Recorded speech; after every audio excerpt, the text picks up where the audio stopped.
नमस्कार।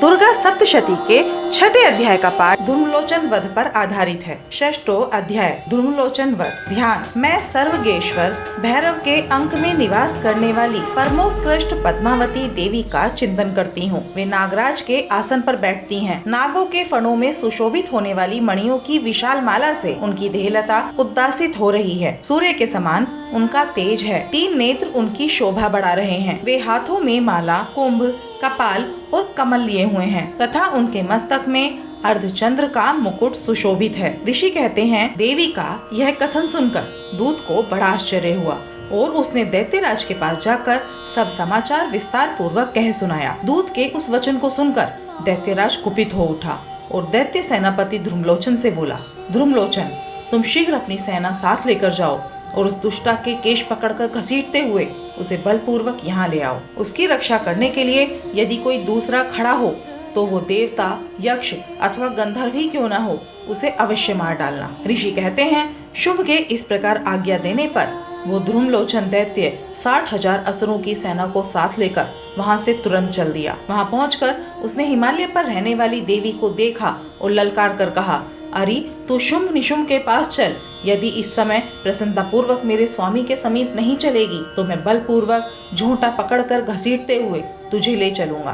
देवी बोली, तुम्हें दैत्यों के राजा ने भेजा है। तुम स्वयं भी बलवान हो और तुम्हारे साथ विशाल सेना भी है। ऐसी दशा में यदि मुझे बलपूर्वक ले चलोगे तो मैं तुम्हारा क्या कर सकती हूँ। ऋषि कहते हैं, तब अंबिका ने हूम शब्द के उच्चारण मात्र से उसे भस्म कर दिया। फिर तो क्रोध में भरी हुई दैत्यों की विशाल सेना और अंबिका ने एक दूसरे पर तीखे सायकों, शक्तियों तथा फरसों की वर्षा आरंभ करी।